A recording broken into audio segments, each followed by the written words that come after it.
अस्सलाम वालेकुम, आप देख रहे हैं ब्रेकिंग न्यूज़। मैं मोहम्मद मालिक। काफ़ी ख़बरें आप सुन ही रहे हैं। एक तो जो सी जनीवा में कॉन्फ्रेंस चल रही है, डोनर कॉन्फ्रेंस कह लें, फॉर्मल नाम तो उसका Pakistan resilient, climate resilient Pakistan के उसको टाइटल दिया हुआ है। इतलात अब तक ये हैं कि $10.5 अरब की प्लेजेस हो गई, कमिटमेंट्स, यानी कि वेरियस मुल्कों ने, ऑर्गेनाइजेशंस ने। लेकिन प्लेजेस पहले भी होती रही हैं, होती भी हैं। असल काम होता है कि बाद में कितना डिटेल्ड काम होगा, किस तरह फॉलो अप होगा, किस तरह प्लानिंग होगी। क्योंकि मुझे याद है कि $816 मिलियन की कमिटमेंट्स आई थी जब एक यूएन की फ्लैश अपील आई थी, 800 मिलियन से प्लस जब सैलाब के ऊपर आया था। उसका अब तक काफ़ी माह गुजर गए हैं, तकरीबन 25-26% से ज़्यादा पैसा मटेरियलाइज नहीं हुआ। 816 में से 26%। लेकिन अगर $10.5 बिलियन कमिट हो जाता है और अगर ये पेपर वर्क ठीक करते हैं, काम करते हैं। वज़ीर आज़म शहबाज शरीफ ने एक बात अच्छी की है कि जी हमने कमिटमेंट पब्लिकली अनाउंस किया कि हम थर्ड पार्टीज का ऑडिट होगा और वो पूरी चीज़ को ओवरसी करेंगे। शायद उससे एतबार ज़्यादा बढ़ जाए, बट वी हैव टू सी कि क्या होगा। So that is an important खबर। एज वी स्पीक, कुछ देर पहले पंजाब असम्बली में एक हंगामा खेज इजलास ख़त्म हुआ है, जैसे एक्सपेक्टेड था। गाली गलोज, कागज़ फट रहे हैं एक दूसरे की। लेकिन उसमें 2-3 अंदर की बातें शेयर करूंगा। एक चीज़ तो क्लियर है, लगता है दोनों के पास नंबर अपने अपने चलाने के नहीं हैं। इनके पास अपोजिशन, PML लेड अपोजिशन के पास इतने नंबर नहीं है कि ये वोट ऑफ नो कॉन्फिडेंस ला सकें। चौधरी साहब के पास नंबर्स इतने नहीं हैं कि वो अपनी गवर्नमेंट बना सकें। इसमें मैं 2-3 चीज़ें आपसे खबर शेयर कर लेता हूँ। पहले ही एक तो मेरी खबर यह है कि बड़ा इंटरेस्टिंग होगा, 11 तारीख को जब तारीख है अब, तो सुना है it can be A coincidence, क्योंकि जुडिशरी की बात है, बड़े ध्यान से करनी चाहिए। हो सकता है बेंच में कुछ लोगों पे एतराज़ हो रहे हैं, दाएं बाएं सोशल मीडिया पे, तो कोई रिक्यूज़ कर लें जज अपने आप को। अगर अपने आप को रिक्यूज़ कर लिया तो उसका मतलब है बेंच टूट जाएगा। बेंच टूटेगा तो फिर नया बेंच बनेगा। जब नया बेंच बनेगा फिर उसकी नई तारीखें आएंगी। अब वहाँ पर भी एक छोटा सा मसला है। जो चीफ जस्टिस साहब हैं, उनके जो दामाद हैं वो बड़े करीबी अजीज़ हैं और उनका PTI से ताल्लुक़ है। वो दामाद जो हैं वो अफजल शाही का जो भाई हैं, उनके वो बेटे हैं। जो चीफ जस्टिस के दामाद हैं वो मिनिस्टर भी हैं PTI की गवर्नमेंट, पंजाब गवर्नमेंट में। तो कोई भी बेचारे कोई भी चीज़ करते हैं चीफ जस्टिस साहब, तो उस पर बड़े सवालिया निशान उठ जाते हैं। सोशल मीडिया पे दाएँ बाएँ, जिसको चाइनीज़ विस्पर कहते हैं, एक चीज़ चलती कहीं से है और कुछ और ही बन जाती है बाय द टाइम बाहर आती है। तो अब अगर कोई जजेस ने रिक्यूज़ कर लिया तो आई एम श्योर उस पर एक नया ही बहस चल जाएगी, एक नया ड्रामा बन जाएगा कि जी क्यों रिक्यूज़ किया, जान के बेंच तोड़ा है, नहीं तोड़ा। कोइंसिडेंसेस ऐसे होते रहे हमारी जुडिशल तारीख में, it can be a pure coincidence. बहरहाल अगर ये हो जाता है तो ये मामला लटक जाता है। मेरी इत्तला ये है कि करीबन 3 लोगों का तो नाम पब्लिकली हो चुका हुआ है। चौधरी मसूद साहब है, नईम यार खान से, दोस्त मज़ारी हैं। इन्होंने तो ओपनली कहा हुआ है कि हम वोट ऑफ कॉन्फ्रेंस में वोट नहीं देंगे वज़ीर आला को, परवेज़ इलाही साहब को। एक खातून मेंबर है रिज़र्व की, उन्होंने भी ये कह दिया है कि वो नहीं देंगी। लेकिन 8 लोग ऐसे हैं जो जिनका पता नहीं किसी को कहाँ है। शायद कुछ लोगों को पता है, लेकिन वो बड़े लोग हैं, उनके हम क्या कहें कि उनको क्या कहाँ पे हैं कहाँ नहीं हैं। सो इस वक्त अगर देखा जाए तो नंबर बराबर आगे में, करीबन 180 पर दोनों बैठे में। तो क्या होता है अगर कोर्ट देती है फैसला कि ठीक आप वोट ऑफ कॉन्फिडेंस लें, तो फिर अगर वोट ऑफ कॉन्फिडेंस वो लेने में कामयाब नहीं होते और गवर्नमेंट अपोजिशन जो मौजूदा है ये अपना कॉन्फिडेंस नहीं दिखा सकती, मेजॉरिटी 186 की, तो फिर एक रन ऑफ इलेक्शन होगा और उसमें जो मेजॉरिटी होगी ऑफ प्रेजेंट एंड वोटिंग वो अपना वज़ीर आला चुन लेगी। अब वो प्रेजेंट एंड वोटिंग की मेजॉरिटी क्या बनती है वो आने वाला वक्त बताएगा। लेकिन एक इंटरेस्टिंग मुलाकात अभी पिछले दोनों मेरी इत्तला ये है, जहांगीर तरीन खान साहब गए थे लोधरा में भी, बड़े एक अपने इंपॉर्टेंट दोस्त को मिले और उनको वो भी कह के आए हैं कि महीना सब्र करें, बस जहाँ आप हैं ठीक रहें, बड़ी अच्छी खबरें आने वाली हैं। फिर एक्स गवर्नर पंजाब गुलाम सरवर साहब, वो भी बड़े एक्टिव हुए हैं, बड़े लोगों को दाएँ बाएँ मिल रहे हैं। उनको भी आपको पता है कहाँ से कोई मशवरा दे तो वो एक्टिव होते हैं। सो काफ़ी व्हील्स विद इन व्हील्स चल रहा है। So Punjab is a very interesting game to watch. इसको भी हम आगे देखें। इन द मीन टाइम महंगाई ने तबाही फेर दी हुई है, एब्सोल्युटली क्रेजी महंगाई हो गई हुई। 3500 रुपये तक का थैला चला गया 20 किलो का। बलूचिस्तान के अंदर, लेकिन 2500 का तो आम हुआ हुआ है, 25 से 3000 रुपये का। 25 रुपये की रोटी, 30 से 35 रुपये का नान, बुरा हाल है लोगों का। इकॉनमी बिल्कुल तबाह हुई भी, डॉलर रोज़ बरोज़ चढ़ी जा रहा है। और डार साहब एंड कंपनी, उनकी जो पॉलिसीज़ है मेरी कम अज़ कम समझते बाहर है। उस पर भी हम सारी बातें करेंगे, बिकॉज जो फिगर्स आ रहे हैं वो बड़े ही खौफनाक फिगर्स आ रहे हैं और नज़र नहीं आ रहा कि वे आउट क्या होगा। In the mean time Khan साहब अपनी गवर्नमेंट बनाने के चक्कर में हैं, पीडीएम वाले अपनी गेमों के अंदर हैं। उनके लिए यही बहुत बड़ी खबर है कि मरीम नवाज़ को हमने गैल्वनाइज करके चीफ ऑर्गेनाइज़र बना दिया हुआ है। उनकी प्रायोरिटी वो है, खान साहब की प्रायोरिटी खुद वापस आना है। इन द मीन टाइम लोग किसकी प्रायोरिटी हैं, कोशिश करेंगे हमें कुछ आइडिया हो जाए। हमें आज के प्रोग्राम में ज्वाइन कर रहे हैं शहबाज राना साहब, ज्वाइन कर रहे हैं, सीनियर जर्नलिस्ट हैं, इकॉनमिस्ट हैं और सारा इस पर लिखते हैं, काफ़ी लोगों को दुखी भी करते हैं। हमें ज्वाइन करेंगे अभी अली नवाज अवान साहब ज्वाइन कर रहे हैं, पीटीआई से उनका ताल्लुक़ है और former special assistant to the prime minister on CDA. और मोहम्मद ज़ुबैर हमें ज्वाइन कर रहे हैं, फॉर्मर गवर्नर। हम तारिक बशीर चीमा साहब से ही बात करेंगे कि उनसे भी आप पूछ लेंगे कि हो क्या रहा है मुस्लिम लीग काफ कि जिस ग्रुप में हुआ है वो क्या कर रहा है, दूसरा ग्रुप क्या कर रहा है। उनके पास भी इंटरेस्टिंग खबरें हैं। आपसे शुरू कर देते हैं शहबाज साहब, पहले तो एक क्विक रन डाउन कर लें, इकॉनमी में कोई अच्छी खबर है, छोड़ दें 10.5 बिलियन आ गया जितना आएगा नहीं आएगा, जितना we don't know what is going to happen. देखिए, एक तो खैर मैं इकोनॉमिस्ट नहीं हूँ, एक रिपोर्टिंग कर करके बंदा इकोनॉमिस्ट हो ही जाता है। ऑन जॉब ट्रेनिंग वाली ऑन जॉब ट्रेनिंग है, ऑन जॉब इकोनॉमिस्ट बन के है नहीं। फाइनेंस मिनिस्टर कौन से हैं?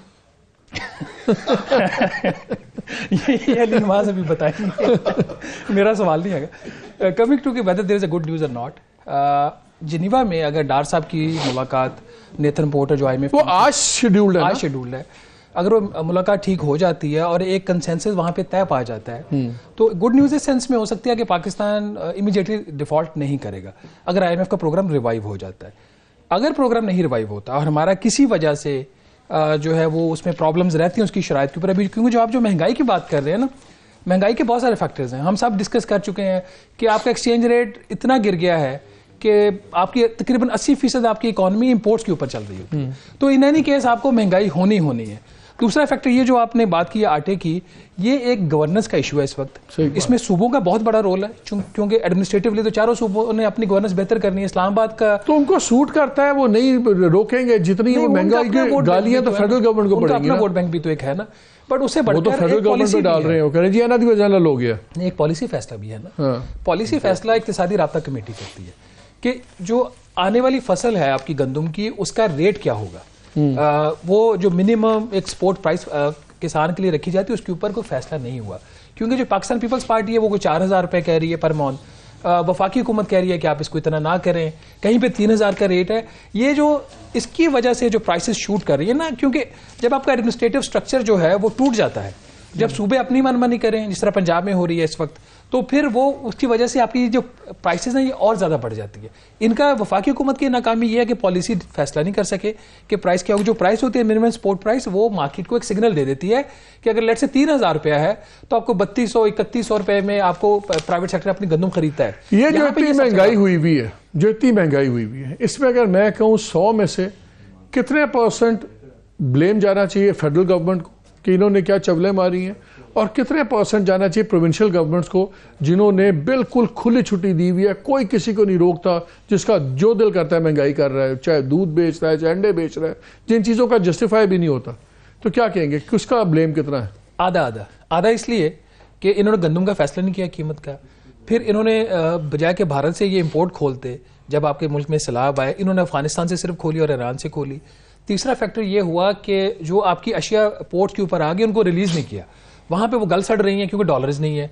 ये आपके 3 बड़े फैक्टर ये तो हैं वफाकी को। सोयाबीन वाले भी कंसाइनमेंट्स रोक के उस पर टेक्निकल डाल डूल के वो भी उस पे दो वो जी जेनेटिकली मॉडिफाइड है कि नहीं है, अजीब ड्रामा है, तबाही फेर दी इंडस्ट्री की, और बाद में चुप करके वो रिलीज हो जाएंगे और फिर नोबडी इज गोइंग टू पे फॉर दिस। क्राइसिस पैदा किया जाता है। हाँ, अगर आज $4.5 अरब के गैर मुल्की ज़र मुबादला के ज़खायर है ना, तो आपके दिवालिया उनका खदशा बढ़ गया, तो इट्स अगेन एन अपॉर्चुनिटी कि आप फिर बहुत जो आपने असासे बेचना आप स्पीड में निकाल दें। अगर इस तरह की कोई चीज़ पाकिस्तान, मुझे इस केस का पता नहीं है सोयाबीन वाले का, केस बड़ा सिंपल है, उन्होंने कहा जी ये वो जेनेटिकली मॉडिफाइड वाला पंगा सारा कर करा के, और एंड में होना क्या, तबाही फेर दी पोल्ट्री इंडस्ट्री की, प्राइसेस 700-700 रुपये पे चिकन चला गया, हमें फेसलेस ब्यूरोक्रेट्स हैं जिनका नाम आपको नहीं पता, मुझे नहीं पता, शक्लें नहीं पता, कल को फाइलें क्लियर होगी वो घर चले जाएंगे, कुछ परवाह नहीं होगी, और रगड़ा लग गया पूरे मुल्क को, इंडस्ट्री भी तबाह हो गई। एक इनके दौर में, पीटीआई के दौर में केस हुआ था, इनके एक प्राइम मिनिस्टर साहब के उस वक्त को, प्राइम मिनिस्टर के मैं नहीं कहूँगा, इनकी हुकूमत में एक रुकन थे, तो उन्होंने कोई चीज़ इंपोर्ट की थी, वो चाइना से गालबन इंपोर्ट हुई थी, उसकी जो स्पेसिफिकेशंस थी ना वो जो डिटर्मन होती हैं स्टैंडर्ड, वो उससे मीट नहीं करती थी, तो उसकी 2-3 उन्होंने लैब इंक्वायरीज भी करवा ली, सब कुछ करवा के देख लिया, तो ब्यूरोक्रेसी ने रिलीज नहीं किया था। तो आई वुड स्टिल एक्सपेक्ट कि अगर कोई इतना पावरफुल है भी तो ब्यूरोक्रेसी कोई जेल जाने को कोई तैयार नहीं होता, कोई इतना रिस्क लेगा नहीं। लेकिन 1-2 चीजें हैं इसकी जो सोयाबीन, इसमें तो ब्यूरोक्रेसी के अहम ही फुट ड्रैगिंग और बस नहीं कि इसमें दो चीजें, एक तो ये कि आपके पास डॉलर्स नहीं है, वो एक सेपरेट चीज है। दूसरा इसमें इशू ये कि कोई स्पेसिफिकेशन के अगेंस्ट कोई चीज इंपोर्ट या डॉलर की क्या समझ आनी है, मुझे तो प्रायोरिटी समझ नहीं आती है। अली खिजर नहीं है आपने बिजनेस रिकॉर्डर वाले, उन्होंने अच्छा ट्वीट किया, वैसे बड़ी कंट्रोवर्सी चल रही है कि जी उन्होंने इलेक्ट्रिक व्हीकल्स खोले हैं ना, तो कह रहे हैं जी 45 LCs खुल गई हैं BMWs की 7 सीरीज की, और 100+ more cars are booked by the dealer. आपके पास BMW इलेक्ट्रिक व्हीकल्स लाने के पैसे हैं, वो फॉरेन एक्सचेंज रिलीज कर रहे हैं LCs के लिए, और जो मैन्युफैक्चरिंग चीज़ें हैं जो एक्सपोर्ट रिलेटेड हैं, दवाइयों का है या दूसरा, उसकी आप LCs नहीं खोल रहे। अजीब। इस मुल्क में सारे काम जो है ना मालिक साहब, वो ताल्लुकात पे होते हैं। As a matter of fact 30 नवंबर को इस तक बैन था आपकी इलेक्ट्रिक व्हीकल्स, वो खत्म हो गया। जब एक चीज़ की इंपोर्ट के ऊपर बैन खत्म हो गया है, तो किसी ने, मुझे नहीं पता इस केस का अगेन, क्योंकि वो खिजर साहब का ये ट्वीट मैंने भी देखा था, और वो बार बार ट्वीट कर रहे हैं, ठीक है तो वो कर रहे हैं ना, वरना स्टेट बैंक उसको क्लैरिफाई करता है, ऐसा नहीं ठीक होगा, ये ट्वीट उनका ठीक होगा, मतलब किसी ने कनेक्शन अपना इस्तेमाल किया और स्टेट बैंक से वो अपनी परमिशन ले गया। एक बात मैं हमेशा कहता हूँ, जब रियासत में किसी इदारे का आप सरबराह लगाते हैं ना, तो शख्स ताकतवर होना चाहिए, उसमें इतनी पावर होनी चाहिए वो किसी को भी नो कह सके। अनफॉर्चुनेटली जो अभी फैसले हो रहे हैं ना कोलिशन गवर्नमेंट के अंदर, वो उस तरीके से नहीं हो रहे, कॉम्प्रोमाइजेज हो रहे हैं। उसका नुकसान ये हुआ है कि बहुत सारी क्रूशियल अपॉइंटमेंट या तो हो नहीं रही, अगर 1-2 कुछ हुई है किसी इदारे के अंदर, तो वो कोई इतने पावरफुल लोग लगाए नहीं गए। कंप्रोमाइज या कंसेंसस जिसको आप कह सकते हैं, पॉजिटिव अगर आपने स्पिन देना है, तो कंसेंसस कैंडिडेट लाने की कोशिश जरूर की गई है, बट जिसमें अगर होता है ना कि आपने जिसके हवाले इकोनॉमी कर देनी है, वो उस तरह की चीज हुई नहीं है। मैं 1-2 दिन तक एक रिपोर्ट दूंगा जिसके अंदर डिस्कोर्स के जो बोर्ड्स बने हैं, क्या शानदार बोर्ड बने। फैसलाबाद को स्टडी कर लीजिए, भतीजे भांजे साले, कोई बहनोई, कोई फलाना बहनोई का भाई, ऐसे ऐसे लोग लगाए गए हैं जिनका मतलब कि टेक्निकली क्वालिफाइड तो छोड़ दें, बस ऐसे लोग हैं जो बिजली का करंट खाने के क्वालिफाइड भी नहीं है। करंट खाने को लगा इसमें करंट भी नहीं लगना चाहिए, वो बंदे वो करंट लगाने पे मेरी दरखास्त पे मालिक साहब, फैसलाबाद का जो केस है ना बोर्ड का, उसको जरूर स्टडी कीजिएगा, you will be positively surprised as a news, not कि वहां पे कोई बहुत अच्छी डेवलपमेंट हुई। अच्छा जी, मुबारक हो आपको, पंजाब गवर्नमेंट आपसे नहीं टूट रही, असैम्बली आपसे नहीं टूट रही, आपसे कोई काम नहीं हो रहा, गल्ला तुसी वड्डियां वड्डियां कर दो। अब आपने दहशत फैलानी शुरू कर दी है कि जी इंजीनियरिंग शुरू हो गई है। परवेज लाई साहब ने आपको सुननी है ना उनकी बात, उन्होंने कहा 25 को आपकी आंखें खुल गई थी और पसीने आ गए थे और मुंह पे पपड़ियां जम गई थी और आपसे कुछ नहीं हो रहा था। आप लोग भी कुछ फैसला कर लें, चलने दें मुल्क को। चले, बाकी पहली वाली बात पे पहले मैं आ जाता हूँ। चल, मालिक साहब को आज तो पता चल गया ना गिरबान किसका पकड़ना है। सर हमें हमेशा ही पता है गिरबान किसका पकड़ना है। ठीक है, दूसरी तरफ आ जाते हैं। जब मैं वैसे ऑन बता दूं आपके लोगों को, वैसे तसल्ली में, जितनी मर्जी ट्रोलिंग कर लें, सोशल मीडिया को मैं कभी इस तरह देखता ही नहीं, जो मर्जी कर लो। आपसे रिलेटेड नहीं है ना, आपने सवाल बड़ा जेन्युइन उठाया था, और सवाल उठाया था कि अगर मुल्क में फैसले नहीं हो रहे और उसका अगर रिप्रिकॉशंस इस तरह हैं कि वो अवाम को भुगतने पड़ेंगे, तो आपको गिरबान तो पकड़ना चाहिए। गिरबान हमारी गवर्नमेंट हम क्लियर करते हैं, 2 बंदों पे बात नहीं, क्लैरिफिकेशन नहीं, तुझे दिलते मैं एम्फसाइज कर रहा हूं, मैं चाह रहा हूं थोड़ा सा और रौनक लगे। दिलते तो ना लो, मैं दिलते नहीं कह रहा, ओह गलती कर लेने दो, गलती कर लेने दो, तुसी नहीं करन दे रहे। मैंने आपके वजीर आजम को 2 बंदों का नाम लेके कहा था, नदीम बाबर का नाम लेके कहा था, हफीज शेख का नाम लेके दिया था। ना मैं क्लैरिफिकेशन, अभी आप ब्यूरोक्रेसी पे बोझ डाल रहे हैं, तारिक बशीर चीमा का नाम नहीं ले रहे। आप बताएं ना, आपने बात छेड़ी है ना, क्यों रोका है उसने? मेरी जान गलती सुन लो, गल मुकान दो, दसो ना फिर तारिक बशीर चीमा दा गिरबान फड़ोगे, थोड़ी फड़ ले, गल ब्यूरोक्रेसी ते पास चढ़ी। मैं गल सुनो, मैं तो एक्चुअली दस रहे पिछला केस भी एक है कि जिन बंदों के ऊपर नाम लेके कहा था ना, वो दोनों बंदे बाद में आपके वज़ीर आज़म ने निकाले भी और दोनों मुल्क से चले भी गए। आपका बड़ा कैटेगोरिकल सवाल था, आपका बड़ा जो मर्जी करें, बड़ा कैटेगोरिक सवाल था, और आपने कहा था अगर फैसले ठीक नहीं होंगे तो मैं जो रिपरकशंस अवाम भुगतेगी तो मैं किसका गिरबान पकड़ूंगा। सिंपल सी बात है। तो आज हम बता रहे हैं आपने किसका गिरबान पकड़ना है, बड़ा इजीली मेरा कैटेगोरिकल। ये वाला वज़ीर आज़म जिसे मिलेगा ना, इससे भी पूछेंगे। जब हमने सोयाबीन की बात की तो आप तारिक बशीर चीमा साहब का गिरबान पड़े, ब्यूरोक्रेसी पे ना जाए। ये फैसले तारिक आपने अभी उस स्टैंडिंग कमेटी की, आपने उसकी वीडियो भी वायरल हुई है कि उस स्टैंडिंग कमेटी में हुआ क्या था। ये पहली दफा तो सोयाबीन के बीज इंपोर्ट नहीं हो रहे, क्योंकि जो 73% उसमें से ऑयल निकलता है, बाकी वो पोल्ट्री फीड में जाता है, जो आप कह रहे हैं कि जिसकी वजह से आज 700 रुपया चिकन चला गया हुआ है। आपने जो बात की फैसले देखेंगे एक हद तक ईसीसी के फैसले हैं, और दूसरी तरफ ये डिवॉल्व सब्जेक्ट है। ये जो इंपोर्ट करनी है आपने गंदम, आपको पता है कि इस साल अगर 29 मिलियन आपने पंजाब ने प्रोड्यूस की है, 3 मिलियन के सिंध ने इंपोर्ट की है, तो आपने इतने मिलियन बाहर से मंगाने, हमारी गवर्नमेंट इंपोर्ट होती रही है। ये फैसला जुलाई अगस्त के अंदर हो जाता है। और बिल्कुल ठीक बात की इन्होंने कि दूसरी तरफ ये जो फैसला जब आप सोइंग एरिया आता है गंदम का, उससे पहले करते हैं कि आपकी प्राइसिंग होगी क्या, आपकी सपोर्ट प्राइस होगी क्या। आपको याद होगा 1250 से उठा के हम 2000 पे लेके गए थे। फाइनेंस मिनिस्टर बिजी थे, उन्होंने अपना घर भी छुड़वाना था। फाइनेंस मिनिस्टर का काम ही नहीं है। नहीं, उन्होंने अपने वैसे बता रहा हूं, फिर गलत बात। उन्होंने अपना काम है। नहीं सर फंड्स तो उन्होंने आपकी देती है, किसने देखना, फंड्स तो उन्होंने अलाउ करने हैं ना, प्राइम मिनिस्टर ने देखना है। पैसे कितने देने ने, लेकिन आप लोग जाती करते हैं। अब डॉक्टर साहब ने अपने डॉक्टर साहब ने अपने अकाउंट्स भी खुलवाने थे, डॉक्टर साहब ने अपने अकाउंट्स भी खुलवाने थे, डॉक्टर साहब ने घर भी वापस करवाना था, केस भी खत्म करवाना था, तो मसरूफ थे यार। मतलब आप लोग इतना जबरदस्त, सारा मीडिया हमें कहता ऐसे ना करे, सारा मीडिया हमें कहता डॉलर आएगा, डॉलर लेके आएगा, डॉलर आया उल्टा डॉलर खा गया। हम तो 4 साल डॉलर सुनते रहे। वोट को नहीं दिया। मैं पूरी बात तो सुन याद देखे ना, फिर देखिए आपने कहा इस हल क्या है, 3-4 बड़े फैसले करने, कोई इतनी बड़ी रॉकेट साइंस नहीं है। आपने जो कहा हुआ है, आपकी लेजिस्लेशन हुई है, आपने जो स्टेट बैंक को ऑटोनोमस किया है, आप ओपन मार्केट ट्रेड खोल दें, आपका खत्म हो जाएगी। आपकी देखें 1.7 बिलियन की हुंडी मार्केट इस वक्त कायम हो चुकी है, 1.7 बिलियन। अंडर इनवॉइसिंग कर रहा है सारा एक्सपोर्टर, आपका सारा पैसा होल्ड हो रहा है वापस। Thank you. सारा पैसा बाहर होल्ड हो रहा है, और जो आ रहा है वो भी हुंडी के थ्रू आ रहा है। जब 35 रुपए का फर्क होगा, जब मैंने रेमिटेंस से भेजी घर, तो मैं कहूंगा मुझे 260 रुपए मार्केट से मिल रहा है, और मुझे इंटरबैंक दे रहा है 227 रुपए। मुझे किसी पागल किसी ने काटा है कि मैं आपकी 1.7 बिलियन सब बिग मार्केट, अभी हम 1-1 बिलियन डॉलर के लिए पूरी दुनिया के अंदर धक्के खा रहे हैं, और हमसे वो कवर नहीं हो रहा। तो ये फैसला आपने करना। दूसरी तरफ आप जब जाते हैं, इस तरह की कॉन्फ्रेंस है, बड़ी अच्छी बात है, दुनिया ने आज उसके ऊपर 8.4 बिलियन प्लेज किया, 10.5 क्रॉस कर गया। ये बड़ी अच्छी चीज है, दुनिया देख रही है। पर जब दुनिया साथ ये देखती है कि हम 100, आप तो सिर्फ उसको रो रहे हैं ना कि इलेक्ट्रिक कार्स को, जो 165 मर्सिडीज गाड़ियों की इंपोर्ट की इजाजत दी, पाकिस्तान को जरूरत है उन गाड़ियों की, क्या करने के लिए हमने दी है। आपने अगर इलेक्ट्रिक व्हीकल्स करनी है, is a good thing, electric vehicles आप ऑन करना चाहते हैं तो आप उसके अंदर सीसी डिफाइन कर दें। वैसे भी टाइम था, प्रायोरिटीज की बात है, सीसी डिफाइन कर आप दें। पहले प्रोडक्टिव चीजों के लिए निकालें जो आगे प्रोडक्टिव। मैं तो वो फिगर देख रहा था, ये सब इनकी दौर में सैफुर पंजाब पे मैं ना, तुसी पंजाब वाल नहीं आते, बाकी पास जानते हो सर, जानते ब्रेक के बाद। लेकिन नाज़रीन, इशू ये बड़ा, इट्स अ वेरी समझ नहीं आता। पाकिस्तान की जो 90% से ज्यादा imports, 90% imports plus non luxury items की हैं।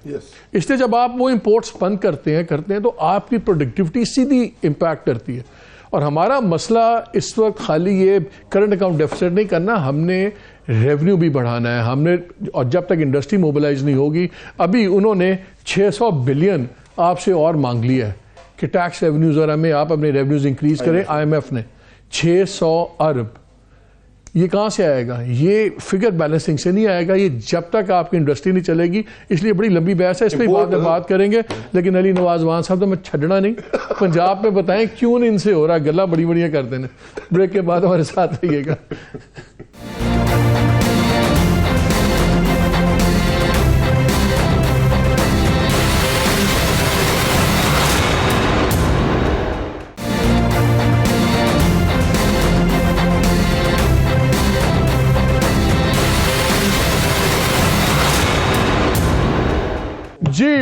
Welcome back to the show. हमें जुबैर साहब ने भी ज्वाइन कर लिया। ये असल में फ़्लाइट थोड़ी सी इनकी लेट हो गई थी, इनको भी वेलकम कर लें शो में। अस्सलाम वालेकुम जुबैर। अच्छा ये बताएं, ये पंजाब में जो सारा ड्रामा चल रहा है, सब कुछ हो रहा है, वो हमजा साहब कहाँ हैं? वो तो सुना था आपके फ्यूचर चीफ मिनिस्टर हैं वहाँ पे, वो तो आ नहीं रहे। क्या वो नाराज़ हो गए हैं? वो जो मरियम नवाज को बना दिया आप लोगों ने chief organiser, senior vice president, वो नाराज हो गए, बाहर रह गए? कोई पॉलिटिक्स से थोड़ी बहुत हल्की फुल्की वो भी रहनी चाहिए ना, इंटरेस्ट भी रहना चाहिए। तो वो जब उनका वक्त आएगा चीफ मिनिस्टर बनने का तो आ जाएंगे। लेकिन अभी obviously on a serious note कोई किसी को आइडेंटिफाई नहीं किया कि कौन बनेगा चीफ मिनिस्टर। राना सनाउल्लाह साहब ने आइडेंटिफाई किया था, उन्होंने कहा था जी हमारे तो जाहिर है हमारे तो चीफ मिनिस्टर हमजा शहबाज होंगे। नहीं, बट फैसला तो मियां नवाज शरीफ ने करना था। वैसे मेरी इतला है कि पावर्स दैट बी ने कन्वे कर दिया आपके वजीर आजम साहब को भी कि देखें बड़ा प्रॉब्लम होगा, बड़ी इंस्टेबिलिटी होती है, ये जरा इरादा आप ड्रॉप कर दें तो आपके लिए भी। और दैट बी कौन है? अमेरिकन ने। अच्छा आपको नहीं पता कौन है powers that B?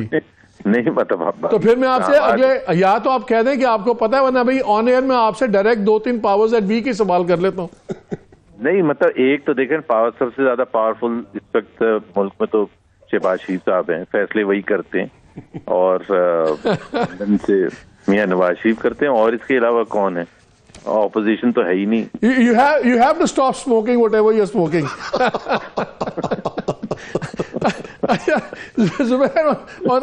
On serious note बताएं, पंजाब के अंदर गेम बड़ी कॉम्प्लिकेटेड होती जा रही है, बताएं हो क्या रहा है, व्हाट इज गोइंग ऑन? मतलब कि ये अब 11 तारीख आ जाएगी। देखें बड़ा सिंपल है।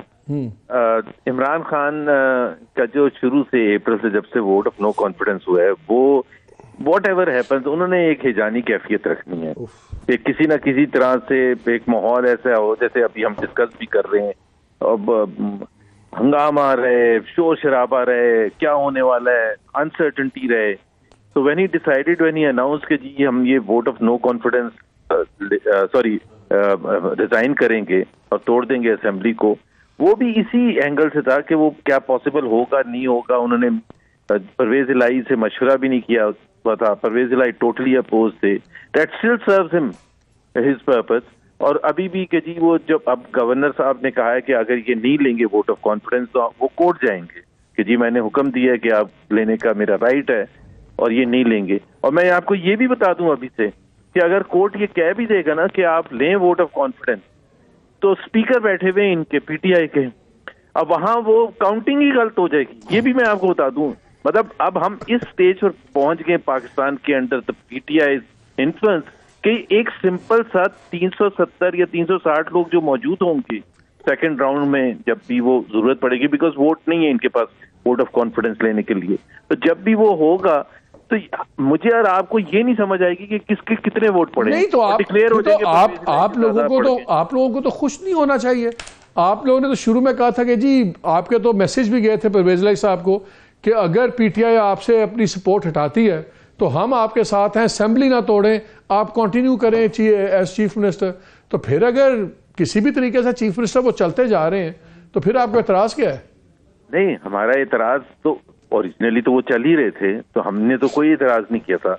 लेकिन अगर when it comes to the counting of votes और अगर हमारे वोट ज्यादा होते हैं तो ये तो फिर ज्यादती होगी ना कि वो काउंट में कुछ और रिजल्ट आ जाए। तो मतलब सबसे अच्छा तरीका है वोट ऑफ नो कॉन्फिडेंस बात डाल दें, उसके सामने सामने वोट आ जाएंगे। अच्छा आइडिया। वैसे वोट ऑफ नो कॉन्फिडेंस कर देना सामने सामने, वो आपने वापस ले लिए, पता चल जाएगा आपके पास कितने वोट है, उनके पास कितने, बंदे खड़े होकर बता देंगे। तो आपको मेजॉरिटी करनी है ना यार, बात आप कह रहे हैं ना बंदे शॉर्ट हैं तो पता चल जाएगा। वोट ऑफ नो कॉन्फिडेंस तो आपने वापस ले लिया। मसला ये है आप दोनों के पास नंबर नहीं है, आपके पास हमारा और मसला बचने के नंबर नहीं है, इनके पास आने के नहीं है। उनकी जो कह रहे हैं जो अमेरिका है, अमेरिका नहीं चाह रहा कि नहीं, वो सुने वो क्या कह रहे हैं जुबैर साहब। जी जुबैर साहब, मैं कह रहा हूँ कि अगर हमारे पास वोट होते तो चीफ मिनिस्टर हमारा होता ना, हुकूमत हमारी होती। सही बात। तो इनके पास वोट थे, उसकी बेसिस पर ये बने थे। All I am saying is कि अब इनके पास वो 186 का मैजिक नंबर नहीं है और हमारे पास तो after the supreme courts decision 186 का नहीं हो सकता जब तक PMLQ पूरी की पूरी या मेजोरिटी। अच्छा, ये आपके साथ भी हाथ तो नहीं हो रहा? वो बाप वाले जा रहे हैं पीपल्स पार्टी में, जौक दर जौक, फिर साउथ पंजाब के अंदर भी गेम चल रही है पीपल्स पार्टी की, तो कहीं आप लोगों के साथ भी हाथ तो नहीं हो रहा? ये तो उस वक्त पता चलेगा जब हो जाएगा हमारे साथ क्या नहीं, लेकिन एक बात बताए, I love him, he is so candid. Ali एक बात बताए, जो क्रिटिक्स है वो ये पॉइंट आउट करते हैं, वो कहते हैं जब से अप्रैल से आपकी गवर्नमेंट गिरी, वो कहते हैं कि जी एक चीज़ सबको समझ आ गई कि खान साहब का साइज इतना बड़ा है कि इनको एक झटके में नहीं कोई काट सकता। पॉपुलैरिटी भी हुई भी है, अगर कुछ भी नहीं है तो 80-90 सीटें तो आराम से बैठे हुए ना, 2/3 की अगर आपकी बात को उड़ा भी दे तो लगता है कि जो गवर्नमेंट फॉर्म करने की पोजीशन में है। लेकिन वो कहते हैं अप्रैल से लेके आज तक जितनी खान साहब की डिमांड्स थी, इस्टेब्लिशमेंट को कह लें, जिसको मर्जी कह लें, पूरी नहीं होने दी। और अब वहाँ पे आके चीज़ खड़ी हो गई है कि दो वो कहते हैं कि सक्सेसेस हुई हैं कि एक ये इंप्रेशन ख़त्म हो गया है कि खान साहब अनटचेबल है, टेफलॉन कोटिंग है, इनको कुछ हो नहीं सकता। खान साहब अपने मुंह से कहना शुरू हो गए कि मुझे डिस्क्वालीफाई करने की तैयारी पूरी है, सब कुछ है, ये है वो है। तो ये चीज़ अगर इस तरह ही चलती रही और ये लोग एक एक दिन 2-2 दिन कर, जो इनके साथ होना था वो तो हो गया आवाम के सामने ना। अब जो रोटी महंगी है, हड़तालें हो गई हैं, जुलूस सड़कों पर निकल रहे, तो पॉलिटिकल कैपिटल तो ख़त्म हो गया है। खान साहब भी क्या अपनी बहुत चीज़ें आहिस्ता आहिस्ता ज़्यादा वल्नरेबल नहीं होते जा रहे? सर देखिए, दोनों तरफ इसके ऊपर डिस्कशन हो सकती है। एक तरफ मैं डिमांड रखता हूँ, उसके लिए मैं पूरी स्ट्रगल करता हूँ, मैं सबको बताता हूँ कि मतलब हर एक का क्या रोल है, और फिर लोग देखते हैं वो चीज़ें होती नज़र आ रही होती हैं।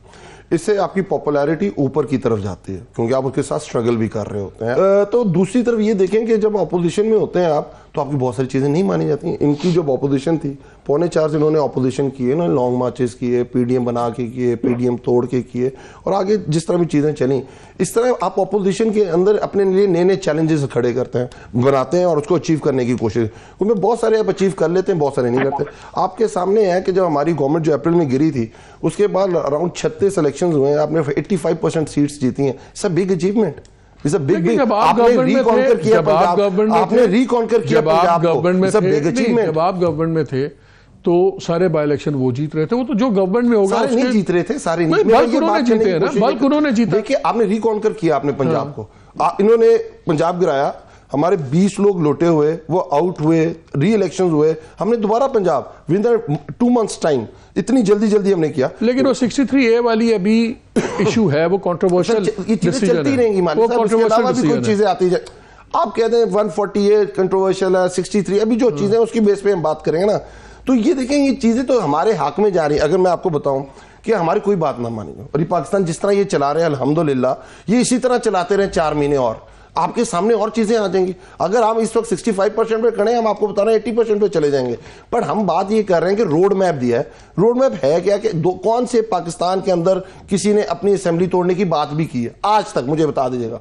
सिर्फ इमरान खान है जो बात करता है, लेकिन एक जगह आप तोड़ नहीं सके, दूसरी जगह आप तोड़ नहीं रहे। फायदा नहीं ना मालिक साहब, मैं एक जगह तोड़ के बैठ जाऊं और उसका इंपैक्ट ना पड़े, मैं जनरल इलेक्शन से ना ले सकूं, वो क्यों नहीं? इमरान खान बुरा है, उसको गिराना है, पर इमरान खान की असेंबली अच्छी है, उसे नहीं तोड़ना। ये सियासत हो रही है ना इस वक्त। वो डर किससे रहे कि 567 सीट्स पे इलेक्शन कमीशन जो इस्लामाबाद के अंदर लोकल गवर्नमेंट इलेक्शन नहीं करा सकता, वो जिमनी इलेक्शन कैसे कराएगा 5-6 और आपको मेन इलेक्शन कराने पड़ जाएंगे। और देखिए उसके अंदर सिर्फ ये नहीं, नून लीग तो बेचारी क्या आपको इसको बेचारी को या PDM को क्या कहना, तो ये तो नहीं कर रहा है। ये पॉलिटिकल इंजीनियरिंग क्या कर रही है? नई एडमिनिस्ट्रेशन कर रही है, नई एस्टैब्लिशमेंट कर रही है। होता ये है कि टाइम तो लगता है नई एडमिनिस्ट्रेशन को। खान साहब ने कहा, मैं सही कह रहे हैं, खान साहब ने कहा और बहुत सारे और लोगों ने भी कहा, बहुत सारा टाइम तो लगता है। मैं सदा कर लूं, तारिक शफी चीमा साहब ने मैं ज्वाइन कर लिया। अस्सलाम वालेकुम चीमा साहब। जी वालेकुम सलाम, मालिक साहब क्या हाल है? सर ठीक ठाक। मुझे पता आप ट्रैवल कर रहे हैं, मुझे ये बताएं, पहले तो ये बताएं कि आपकी जो पुरानी जमात है, अब तो 2 PMLQ है ना, एक चौधरी शुजात साहब की है, एक परवेज इलाही साहब की है। ये मुझे बताएं अब हो क्या रहा है वहाँ? क्या परवेज इलाही साहब वोट ऑफ कॉन्फिडेंस लेंगे? आप ये बताएं ना कि मेरी पुरानी जमात कौन सी है भाई? आप तो चौधरी शुजात साहब के वाले ग्रुप में आपको हम गिनते हैं ना, आप ग्रुपिंग तो होगी ना। तो मैं पहले भी चौधरी शुजात साहब के ग्रुप में था, बिल्कुल जनरल हूँ। तो ये आप अच्छा आप सवाल करें, आप क्या हुक्म? मैं ये कह रहा हूँ सर अब हो क्या रहा है वहाँ? क्या परवेज इलाही साहब वोट ऑफ कॉन्फिडेंस लेंगे, नहीं लेंगे, नहीं ले पाएंगे? बिकॉज आज चौधरी साहब का जो बयान है बड़ा इंटरेस्टिंग है। उन्होंने कहा जी असेंबली नहीं टूटनी। मेरे ख्याल में चौधरी साहब इंतहाई समझदार आदमी हैं।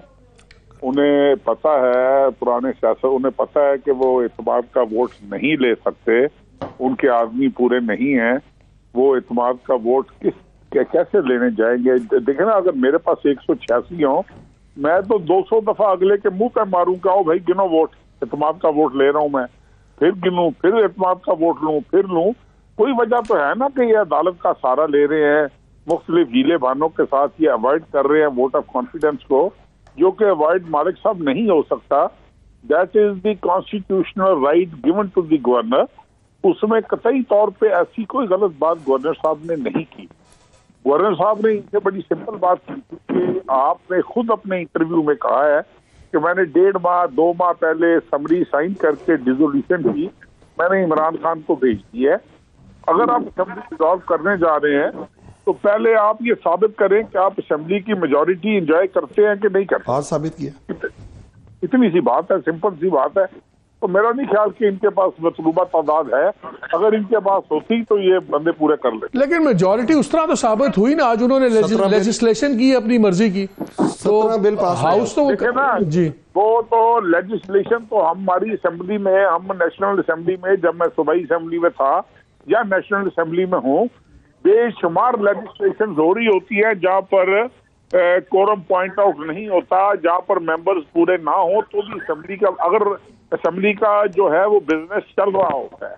लेकिन यहाँ पर स्पेसिफिकली जब आदमी गिने जाने हैं तो ही हैज टू प्रोड्यूस 186। अच्छा ये बताएं, इन दोनों के पास, अगर इनके पास नंबर नहीं है मेजॉरिटी का, तो क्या ऑपोजिशन के पास पंजाब में नंबर है अपनी गवर्नमेंट बनाने का? एज वी स्पीक टुडे बिल्कुल उनके पास ही, मालिक साहब सच्ची बात है। देखिए उनके नंबर्स तो बड़े क्लियर है। PMLN के नंबर है 180, सही 180 है या 179 है, मेरे ख्याल में 180 बन रहे हैं आज के मुताबिक। 180 है जी। तो वो उनके पास भी मेंबर्स पूरे नहीं है। ता वक्त के उनके मेंबर्स, मैं आपको बताता हूँ कैसे पूरे होने हैं। उनके मेंबर्स अगर इत्तेमाद का वोट परवेज इलाही साहब नहीं ले सकते, जो कि यकीनन वो नहीं ले सकेंगे, उसके बाद आधी से ज्यादा काफ लीग टूट कर भागेगी चौधरी शुजात साहब की तरफ, और वो उनके इत्तेमाद के, वो उस सूरत में उनके मेंबर्स पूरे हो जाएंगे अगर होने हुए। अगर अभी तक आपको यकीन नहीं है, आप यकीन की बात देखें ना, उसमें कॉन्स्टिट्यूशनल एक और भी एक, मैं आपको बताता हूँ ना कि जब चीफ मिनिस्टर का इंतखाब होता है तो 186 मेंबर्स पूरे करने होते हैं। अगर 186 मेंबर्स पूरे ना हो तो रन ऑफ में वो तो majority of present and voting हो जाएगा ना, वो तो रन ऑफ में तो हो जाएगा, उनकी वोटिंग हो जाएगी। तो इनके जो मेंबर्स है ना, उसमें अगर मैं ये कहूँ ना कि PMLN का कमाल है, उसमें हम ये कहें कि किसी और का कमाल है, नहीं, किसी का कमाल नहीं है। वो इमरान खान को माशाल्लाह किसी दुश्मन मुखालिफ की जरूरत नहीं है। वो लोग, वो MPA जो समझते हैं कि हमें 1 साल पहले घर भेजा जा रहा है, 10 महीने पहले हमें घर भेजा जा रहा है, वो लोग हैं जो असेंबली नहीं तोड़वाना चाह रहे। वो स्ट्रेट अवे इनके मुंह पर भी कह चुके हैं, इमरान खान के मुंह पर भी कह चुके हैं, पार्लियामेंट्री पार्टी की मीटिंग में भी कह चुके हैं।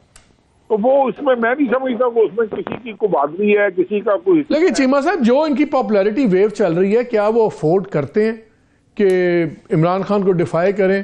पहले जितनों ने डिफाई किया था सारे हार गए थे। ये तो पॉपुलैरिटी वेव, मालिक साहब, मैं तो इस बात को इसलिए नहीं तस्लीम करता कि अब ये 6 जगहों से MNA बने हैं मासूफ। एक जगह पे इन्होंने 81,000 वोट लिए है। उसके मुकाबले में जो खातून थी, वो मुझे उनका नाम नहीं याद, शिजरा समथिंग लाइक दैट, उन्होंने 78,000 वोट लिए हैं। क्या वो 78,000 वोट लोग जो हैं वो बिजली का बिल नहीं भरते? क्या वो गैस का बिल नहीं भरते? क्या वो डेली ग्रॉसरी नहीं करते? देखिए, अगर ये पार्टी लीडर, पार्टी हेड और बयानिए की पीक पर ये कह रहा है कि जी मैं 6 सीटों से जीत गया हूं, मैं इतनी सीटों से जीत गया हूं, तो अगले जनरल इलेक्शन में इसने 300 सीटों से खुद तो नहीं खड़े होना। एक जगह से नहीं लड़ा, ये एक जगह से, वो इसका नंबर 2 शाह महमूद कुरैशी की बेटी लड़ रही थी, वो 25,000 से आ रही है, खुद ये कराची से आ रहा है। ये जब जनरल इलेक्शन होने हैं, इसकी सूरत डिफरेंट होनी है। अगर इतनी पॉपुलैरिटी की। अच्छा चीमा साहब, एक चीज आप बता दें, एक बड़ी कंट्रोवर्सी चल रही है ये सोयाबीन के ऊपर।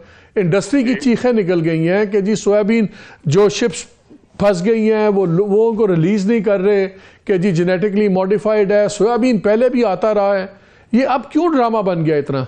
नहीं सर नहीं, पहले देखें बात सारी है मालिक साहब, इसको प्लीज इसको अब आपने बात छेड़ी है, मुझे 1 मिनट दीजिएगा इसको। लेट मी एक्सप्लेन इट कि 2015 से पहले भी सब्बोमत से मुर्गी बिकती थी पाकिस्तान में, पोल्ट्री फीड बनती थी। अगर आज तक किसी एक पोल्ट्री फीड वाले ने सोयाबीन यूज की है तो I will take the responsibility, 100% responsibility में शेयर करूंगा। 2015 के बाद ये GMO सोयाबीन आना शुरू हुई। ये भी एक बहुत बड़ा ड्रामा हुआ था इस मुल्क में कि लोकल जो सोयाबीन थी, लोकल प्रोडक्ट्स थे, उस पे इतनी टैक्सेशन कर दी गई कि ये GMO सीड जो है ये सस्ता हो गया, लोकल सीड जो था ये महंगा हो गया। अब क्या हो रहा है? अब ये हो रहा है कि ये 2 जहाज पकड़े कि हमने नहीं पकड़े, ये जहाज पकड़े कस्टम इंटेलिजेंस वालों ने। ये जहाज पकड़े गए, जब टेस्ट हुआ तो ये GMO सीड था, उन्होंने एक्नॉलेज किया है और उन्होंने बेवकूफों ने अपनी दरखास्त में ये लिखा है कि जी हम 2015 से मंगवा रहे हैं। तो 2015 से मंगवा रहे हैं, हमें तो किसी ने चेक नहीं किया। अब हम क्यों भाई, एक चीज आप अमेरिका से इंपोर्ट कर रहे हो और मुल्कों से, कनाडा से, इधर उधर से इंपोर्ट कर रहे हो, क्यों एक कार्टाहीना ट्रीटी हुई थी 1992 में ये मॉन्ट्रियल में, क्यों सिग्नेटरी बना था पाकिस्तान? 2005 में पाकिस्तान ने बैन किया था इसको। अगर अब मैंने पकड़ा है जो कैंसरस है, मुजरे सेहत है, नॉन GMO अवेलेबल है पाकिस्तान में, नॉन GMO अवेलेबल है। लेकिन इनका GMO, ये सोयाबीन चाइना भी जा रहा है, पूरी दुनिया में जा रहा है, और ये किसने कह दिया कि कैंसरस है? इनकी पूरी रिसर्चेस हैं। आप ये रिसर्च बुक्स उठाकर देखें ना, देखें एक ये एक प्रोपेगेंडा मेरे खिलाफ मालिक साहब हो रहा है। एक सफेद कवा बनाकर मुझे खड़ा कर दिया गया है कि मैं जी I am the only one, मेरी अना का मसला है। अब ये शिप्स तो दूसरे शिप्स आ रहे हैं, हम रिलीज कर रहे हैं, रूटीन में शिप्स रिलीज हो रहे हैं। अब वो जो 2 जहाज पकड़े हुए हैं, जिनके लिए मेरे पास अमेरिकन एम्बेसडर बहादुर भी तशरीफ लाए चल के मेरे ऑफिस में, मैंने कहा I am sorry, I can't violate the rules. मेरा सिस्टम नहीं है कि मैं रूल्स को वायलेट करूं। मैंने कैबिनेट में ये स्टेटमेंट दी, मैंने हर जगह पर ये स्टेटमेंट दी, और इन्होंने मेरे साथ एग्री किया है, ये जो पाकिस्तान सॉल्वेंट एसोसिएशन है, इन्होंने एग्री किया है कि जनाब हम आइंदा जो है नॉन GMO इंपोर्ट करेंगे, और उसकी रोशनी में इन्होंने 2 चले इस पे एक अलग प्रोग्राम करेंगे, बिकॉज ये GMO की बहस पे भी एक प्रोग्राम होना चाहिए कि क्या वो भी एक बहुत बड़ी डीमन। आखिरी सवाल आपसे चीमा साहब, आखिरी सवाल मुझे बताएं। मेरी इत्तला ये है कि जहांगीर तरीन साहब भी बड़े एक्टिव हुए हैं, बड़ा लोगों को मिल मिला के अच्छी खबरें आने की खबरें सुना रहे हैं लोगों को। क्या कुछ पता आपको, क्या अच्छी खबरें होंगी? मेरे इल्म में मालिक साहब ऐसी कोई बात नहीं है। मैं ऐसे गलत बात करूं आपसे, नहीं मिल रहे, चूंकि वो हमारे तो इलाके के रहने वाले हैं, बिल्कुल साथ भावलपुर के और लोधरा के दरमियान सिर्फ एक दरिया है, तो हमें खबरें मिलती रहती हैं। वो अपने दोस्तों को मिलते हैं लोधरा की हद तक, बट अदर देन लोधरा किस किस को मिल रहे हैं ये मेरे इल्म में कोई नहीं है। अभी तक ऐसी कोई बात, हमारे जनूबी बहुत ज्यादा है, लेकिन अभी तक ऐसी कोई बात आई नहीं है। बहुत शुक्रिया चीमा साहब, थैंक यू वेरी मच।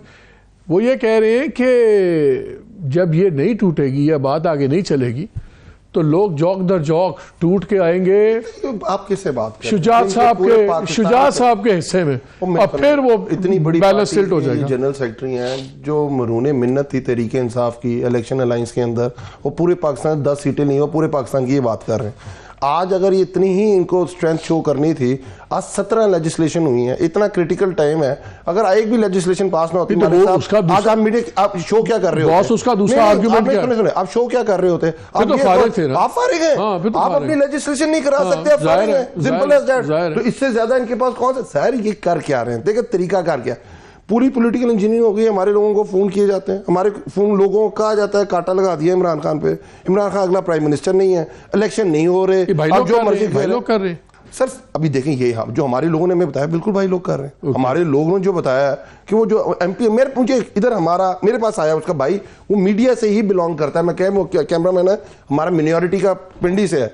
उसने कहा मुझे थ्रेट कॉल्स आ रही हैं, मुझे 12 करोड़ रुपया ऑफर किया कि अपने भाई को दिलाओ और उधर जाके तुमने वोट नहीं डालना। ये कहा गया, मैं उसका भाई MP है, उसका भाई MP है रिजर्व सीट्स के ऊपर। ठीक है, तो देखो 12 करोड़ मुझे ऑफर हुआ है, वो शो करने आया था, एक रिकॉर्डिंग करने आया था मेरे पास। तो बात करने का मकसद है, क्या जरूरत क्या है मुझे बताएं। अगर आप समझते हैं वोट शो नहीं होंगे, वोट ऑफ नो कॉन्फिडेंस में खड़े करा दे बंदे यार। आप कह रहे हैं मेरे पास 180 से ज्यादा बंदे नहीं है और इनके पास बंदे पूरे नहीं है तहरीक इंसाफ के पास, तो उसी दिन पता चल जाएगा।